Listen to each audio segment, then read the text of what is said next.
amores, minhas amoras, tudo bem? Vamos aí na página 183 de matemática. Hoje a nossa tarefinha são somente 2 páginas de matemática, é isso mesmo, 183 e 184. Peguem o livro aí, abram que eu vou explicar cada questão, tá bom? Então vamos lá, na página 183 é continuação aí, né, dos exercícios anteriores. Sendo assim, nós ainda temos aí a número 7, relembrando aí, porque essas atividades fazem parte das mais atividades que vem no finalzinho, né, aí dos conteúdos, que são o que? Revisão, né, são revisões dos conteúdos que nós já vimos. Então a número 7 vai nos lembrar um pouquinho aí sobre retas. Então deixa a tia Val, queria lembrar para vocês o que são retas, né, retas, ela não tem início e não tem fim, né? Ela é ilimitada. E nós usamos o que para nomear as retas, dar nome às retas? Nós usamos letras do alfabeto, mas temos que lembrar que essas letras têm que ter a seguinte característica. Vocês lembram quais são as características aí? Então elas têm que ser, os nomes das retas têm que ser letras do alfabeto e essas letras devem ser escritas em letra minúscula, tá bom? Então vocês vão nomear, nós temos o desenho aí das retas, né, os pontos nas quais elas passam e tem os quadradinhos para você dar nome de acordo com as informações que estão sendo dadas para vocês aí ao lado. Olha aí, nomeie as retas da figura ao lado, escrevendo a letra correspondente no local indicado. Para isso, considere que as retas R e S são paralelas. Bom, se as retas S e R são paralelas, lembra que retas paralelas são umas do lado da outra. Ela pode ser na vertical, pode ser na horizontal ou pode ser na diagonal. Então, paralela, para que eu tenha uma reta paralela, tem que ter, então, uma ao lado da outra. Então, aí já ficou fácil, é só você encontrar. Quem é que está seguindo aí de forma paralela? Achou? Coloca lá, então, o R e o S, lembrando que tem que ser minúsculo. Próxima dica, a reta U é perpendicular à reta T. O que é a reta perpendicular? É aquela reta que ela tem um ponto em comum, ou seja, que elas se cruzam formando um ângulo de 90 graus, tá bom? Formando um ângulo de 90 graus, então lembra aí.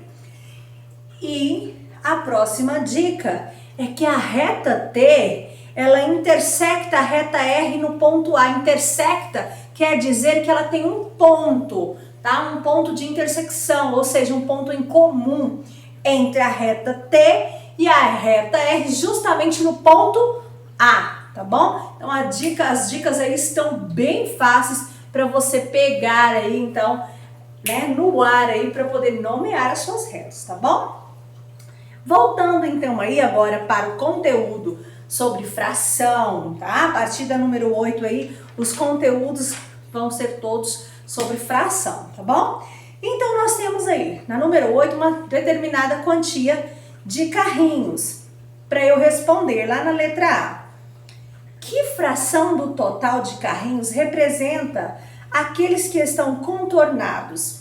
Então você já tem aí os carrinhos contornados. Você tem o total e tem uma certa quantidade apenas, né, sendo usadas, que é essa quantidade contornada. Então você vai lembrar quem vai representar o numerador e quem vai representar o denominador.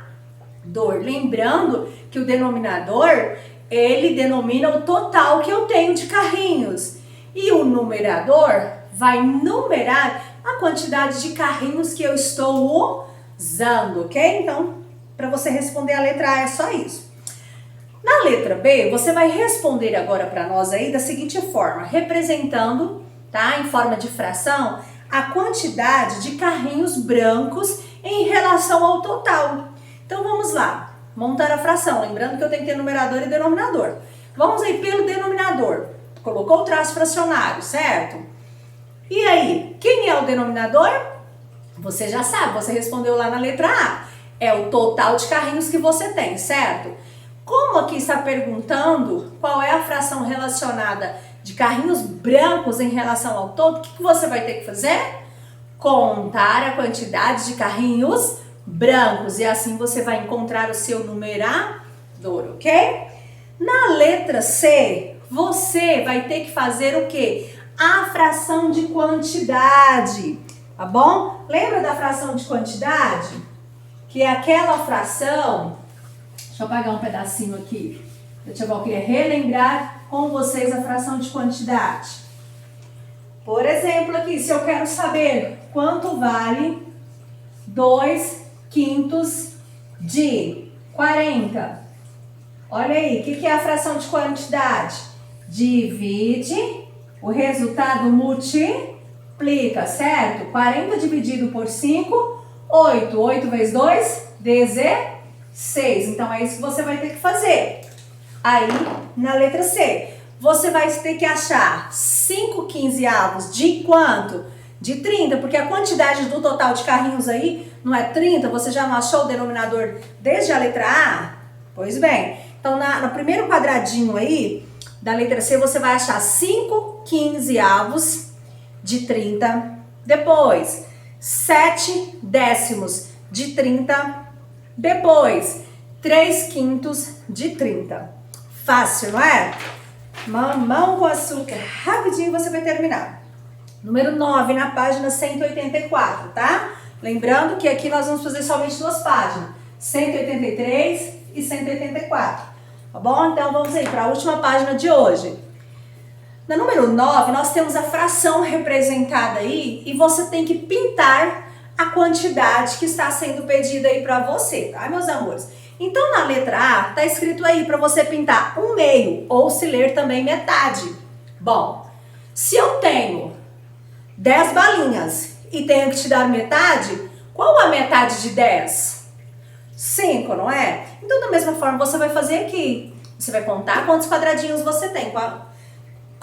Contou? Ah, tia Valquíria, eu tenho 30 aqui. Então, quantos que você vai pintar se você tem que pintar metade de 30? Ok? Então, pense aí. Claro que aí não tem essa quantidade que eu tô falando, tá bom? Então, conta direitinho aí. Na letra B, pediu para nós pintarmos aí 4/9. Vamos observar aí, 4/9, certo? Vamos lá, vou explicar aqui a quantidade de 4/9 para você pegar a dica aí para você pintar correto. Bom, 4/9 quer dizer o quê? Que a minha figura foi dividida em quantas? Em quantas partes? 9. E que dessas 9 partes eu tenho que pintar quantas? 4. Então, eu tenho 9 quadrinhos aí. De 9 quadrinhos, quanto que eu vou pintar? Porque o meu numerador me indica a quantidade de partes usadas, ok? Isso aí na letra B.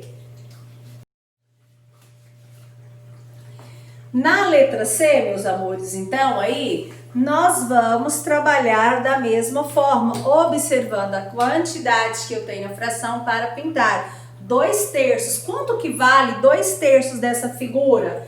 Então, você tem o total aí desenhado. Eu vou usar, se eu dividir essa figura em 3 partes, quantas partes eu vou ter em cada uma? Dessas 3 partes, eu vou usar apenas 2. Então, é como se eu pegasse aqui, ó, um chocolate e dividisse ele em 3 partes, tá? 2, 4, 6, 8.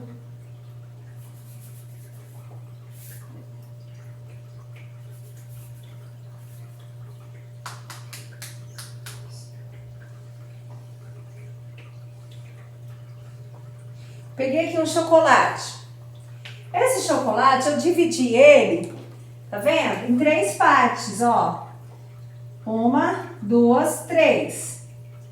Tá bom? Dividi ele em 3 partes. Dessas 3 partes, cada uma contém 3 Tá vendo? Barrinhas de chocolate aqui, 3 pedacinhos.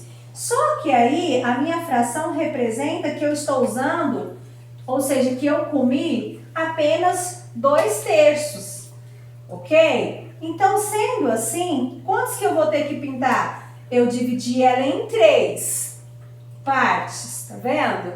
Mas eu comi só 2 partes, então eu vou ter que pintar essa quantidade. Porque essa outra aqui eu não comi, ela está intacta. Então, das 3 partes que eu dividi, eu comi somente 2. Então, por isso, 2/3. Eu peguei o meu todo, dividi em 3 partes. E dessas 3 partes, eu comi apenas 2, tá bom? Você vai fazer dessa forma aí. E depois, lá embaixo, você vai representar agora, para cada figura, uma fração que represente quadrinhos que ficaram sem pintar. Por quê? Na letra A, na letra B e na letra C lá em cima, estão representados na forma de fração a parte que você deve pintar. E aí você vai representar então na letra A, na letra B e na letra C embaixo, a parte que não foi pintada, tá bom? Lembrando que você pintou na letra A metade, então ficou sem pintar quantos? Né? Letra B, se você tinha 9, pintou 4, quanto dos 9 está faltando para pintar ficou em branco? Então assim você vai usar o numerador com as partes que ficou em branco, e o denominador permanece o mesmo, porque o denominador é o quê? É a quantidade que foi dividida. Da mesma forma na letra C. Se você dividiu em 3 partes, você usou 2, quantas partes ficou sem usar? Tá bom? Na número 10, aí na página 184, você vai observar aí o contorno de 2/3 do total de anéis, tá? E no quadro 2, 5/6 do total. Então, como eu vou saber, tia Valquíria, o total? Conta aí, tá? Conta aí a quantidade. E aí você vai fazer o que? A comparação, tá? Das frações. Ó, qual das frações representa a maior parte do todo? Será qual é que representa a maior parte? 2/3 ou 5/6? Você compara as frações que você vai saber qual delas é que representa a maior parte. Para representar a maior parte aí, tem que ser, então, você vai observar a maior fração. Então, quando você analisar e descobrir aí qual é a maior fração, você acha aí a fração que representa a maior parte. E aí você vai justificar a sua resposta. Por que que essa fração representa a maior parte do todo? Tá bom? É isso aí, meus amores. Por hoje a nossa tarefinha é isso aí, revisão então das frações. Se tiverem alguma dúvida, me enviem pelo WhatsApp, tá bom? Beijo grande no coração de vocês e até a próxima aula.